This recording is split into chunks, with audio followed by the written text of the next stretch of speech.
Dobré ráno, diváci.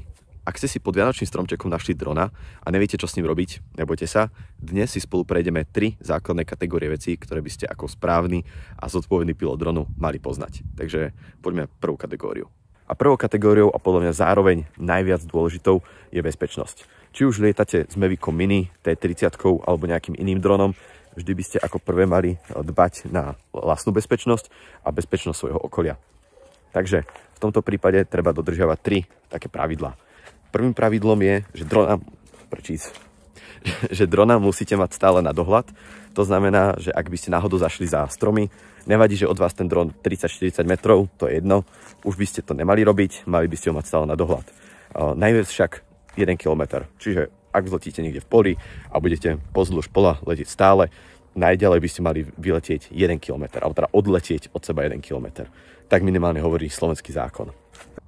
Druhým pravidlom je dodržiavať maximálnu letovú výšku. Na väčšine územia Slovenska je to 120 metrov nad zemou, ale môže sa to líšiť. Napríklad v oblasti letísk môžete vyletieť maximálne do výšky 30 metrov nad zemou.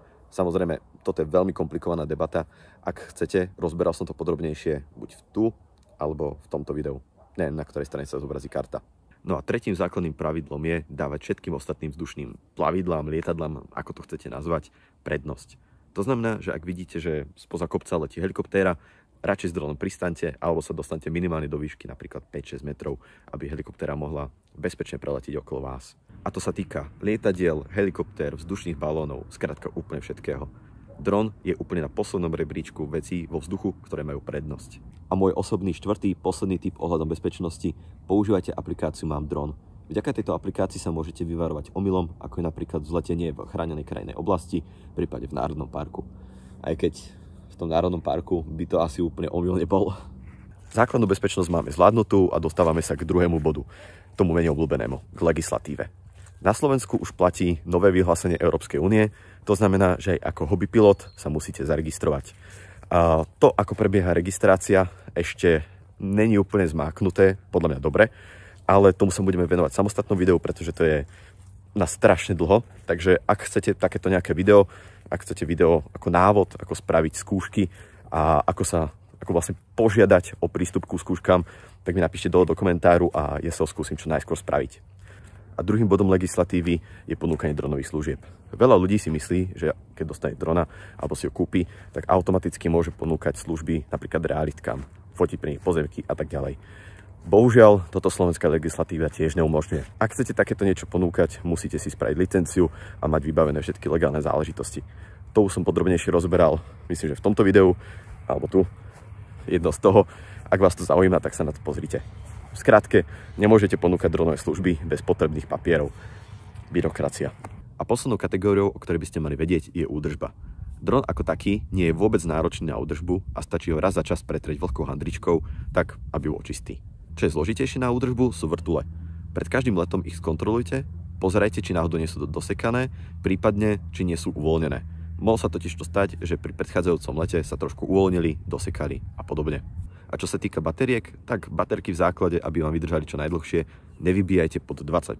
To znamená, že ak práve lietate a baterka klesne pod, vymyslím si, 25%, už by som sa vracal domov a tú baterku by som vymenil. A keď už hovoríme o baterkách, tak vám dám teraz 3 tipy, ktoré môžete teraz v zime využiť. Aj keď to tak nevyzerá, tak momentálne je 30. decembra, asi 9 stupňov plus mínus, ale verím, že sa vám budú niekedy v priebehu roka hodiť.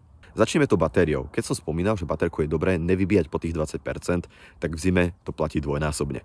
Totižto, keď v zime lietate s dronom, môže sa veľmi rýchlo stať, že zafúka vietor, ochladí sa prudko alebo čokoľvek a baterka vášho dronu poprvé môže zle ukazovať, na koľko percent je nabitá, koľko percent jej zostáva, alebo sa môže okamžite vypnúť, čiže váš dron môže spadnúť. Druhou vecou, ktorú chcem povedať o lietaní v zime je, že veľa ľudí si myslí, že keďže prišla zima, tak už nesmiem lietať s dronom, ale to je taký mýtus. S dronom môžete lietať celoročne.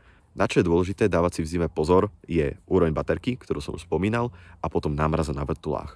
Totižto, keď lietate v zime, veľmi rýchlo sa môže stať, že na vrtuľách sa vám vytvorí maličká námraza, čiže tenká vrstva ľadu, a táto tenká vrstva ľadu môže spôsobiť, že vrtuľa sa buď prestane točiť, alebo sa bude točiť neefektívne a váš dron spadne. Čiže na toto si tiež treba dávať veľký pozor. Odporúčam to kontrolovať, čiže počas letu každých, myslím si, 5 minút pristanem, skontrolujem vrtule, či sú v poriadku a potom pokračujem ďalej v lete. V takomto počasí, ako vidíte za mnou, tak to úplne nehrozí, lebo momentálne máme plus minus tých 9 stupňov a relatívne nízku vlhkosť vzduchu. Na mraza sa totiž to vytvára okolo nuly a keď je vysoká vlhkosť vzduchu. Takže keď je suchý vzduch a v pluse, mali by ste byť v poriadku. A môjim posledným tipom na zimu je údržba. Ak sa rozhodnete drona na zimu odložiť, dávajte ho niekam do krabice, kde na ňo nesvietí priamo slnko, aby sa baterky nenafúkli. A zároveň, čo sa týka bateriek, nabite ich na nejakých plus minus 80-60% a malo by to byť všetko v poriadku. Čiže vyhnúť sa zime, priamému slnečnému žiareniu a vlhku, aby náhodou niečo nezvlhlo vo vnútri. Dúfam, že s týmito tipmi a trikmi, ktoré som vám v tomto videu povedal, sa stanete zodpovedným a duchaplným pilotom dronov a dúfam, že sa vám tento dronový svet zapáči rovnako, ako sa zapáčil mne a že vás na tomto kanáli uvidím častejšie. Takže toto je pre dnešné video všetko a ak sa vám páčilo, napíšte to prosím dole do komentáru, prihláste sa na odber a veľmi mi tým pomôžete. Tak sa zatiaľ majte a ahojte.